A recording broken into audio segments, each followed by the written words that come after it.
ব্যাপারটা অনেকটা আগুনে ঘি ঢালার মতো অবস্থাই তৈরি হয়েছে। হিন্দুদের, সনাতন ধর্মাবলম্বীদের সব থেকে শক্তিশালী সংগঠন ইসকন। ইসকন নেতা চিন্ময় প্রভুকে গ্রেপ্তারের পর আজকে আদালতে তোলা হয়েছিল। ঢাকা থেকে তাকে চট্টগ্রামে নিয়ে যাওয়া হয়েছে এবং আদালত তাকে জামিন দেয়নি। সেটাকে কেন্দ্র করে যে অবস্থা তৈরি হলো, সেই অবস্থার পরিপ্রেক্ষিতে আন্তর্জাতিক চাপ সামাল দেওয়ার মতো অ্যাবিলিটি বর্তমান সরকারের আছে কিনা সেই প্রশ্ন তৈরি হয়েছে। আন্তর্জাতিকভাবে নানা রকম কথা হচ্ছে এবং আন্তর্জাতিক চাপ যে চলে আসছে সেটা এখন নিশ্চিত করেই বলা যায়। এই মুহূর্তে ডক্টর ইউনূস সরকার কি ভাবছেন এটা নিয়ে? এটাকে কি আরও দীর্ঘায়িত করবেন, নাকি এখানেই একটা শর্টকাট ফিনিশিংয়ে যাবেন? সেই আলোচনাই করব এই ভিডিওতে। থাকবেন পলিটিক্স টিভির নিয়মিত আয়োজনে।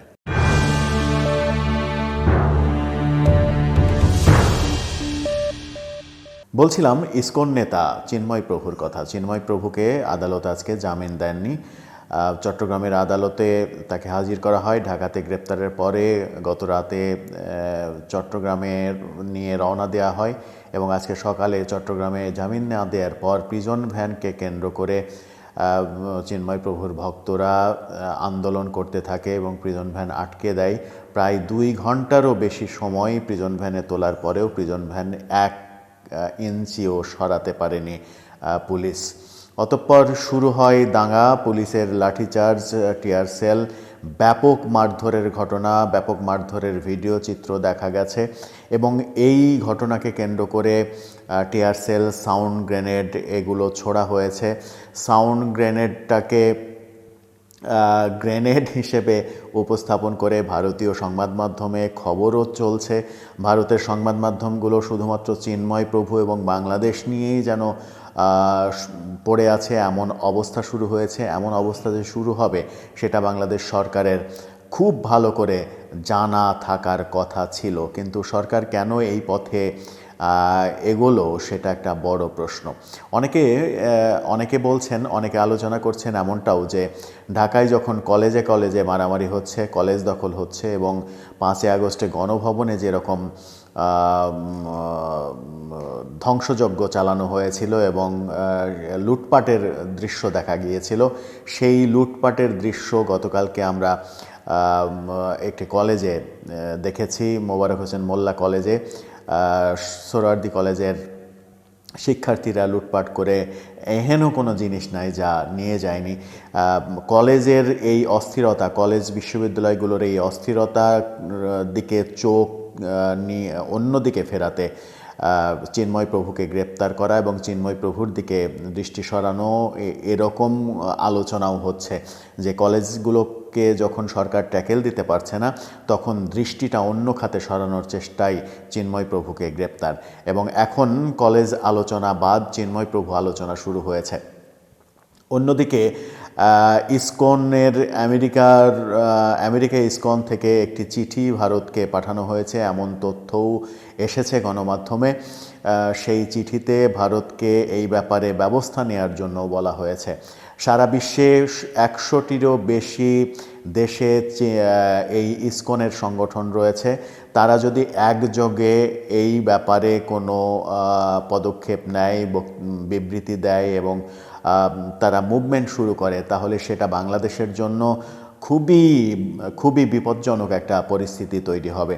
ওদিকে আগেই বলেছি যে গতকালকের ভিডিওতেও বলছিলাম যে যুক্তরাষ্ট্রের নতুন নিরাপত্তা প্রধান তুলসী গ্যাবার্ড, তিনি ভারতীয় বংশোদ্ভূত এবং তিনি ইসকনের ভক্ত তুলসী গ্যাবার্ডের সঙ্গে ভারতের প্রধানমন্ত্রী নরেন্দ্র মোদীর গত রাতে কথা হয়েছে এমনটাও শোনা যাচ্ছে। নরেন্দ্র মোদী এবং অজিত দোভাল ভারতীয় নিরাপত্তা প্রধান, অজিত দোভালের সঙ্গে তুলসী গ্যাবার্ডের দীর্ঘক্ষণ এটা নিয়ে আলাপ হয়েছে, এমন তথ্যও ভারতীয় গণমাধ্যম দিচ্ছে।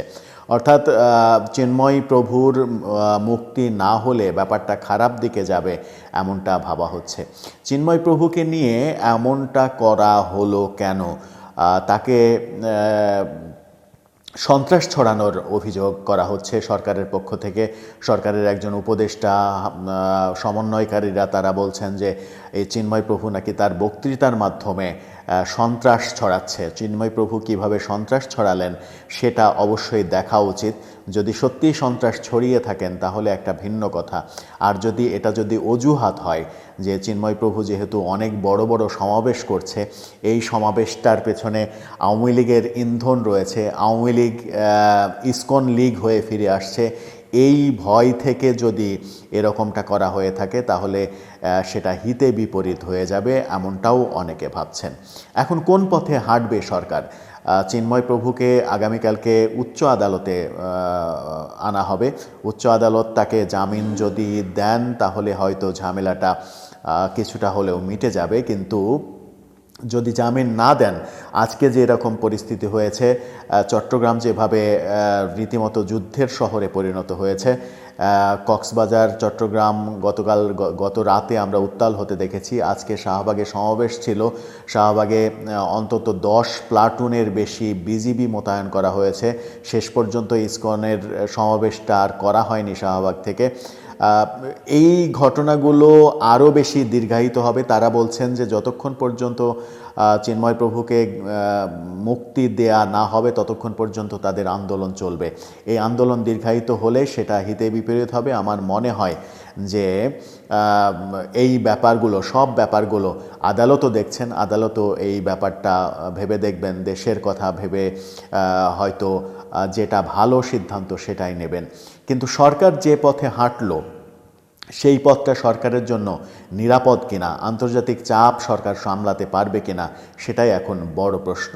অনেকে বলছেন যে এই সরকার তার সমস্ত কর্মকাণ্ডে ব্যর্থতা ঢাকতেই এমন কর্মকাণ্ড করছে। যখন চিন্ময় প্রভুকে নিয়ে ভারত একটু নড়ে চড়ে বসছে, তখন ভারতে দেখা যাচ্ছে যে শেখ হাসিনার সঙ্গে ওবায়দুল কাদের সাক্ষাৎ করতে চাইছেন, এরকম বিষয় নিয়ে আলোচনা করার জন্য সাক্ষাৎ করতে চাইছেন, কিন্তু শেখ হাসিনা এখন পর্যন্ত ওবায়দুল কাদেরকে সাক্ষাৎ দেননি। ওবায়দুল কাদেরের উপরে এক ধরনের অভিমান, রাগ থেকেই সাক্ষাৎ দেননি, এমন কথা ভারতীয় বিভিন্ন গণমাধ্যমে এবং বাংলাদেশি গণমাধ্যমেও আলোচিত হচ্ছে।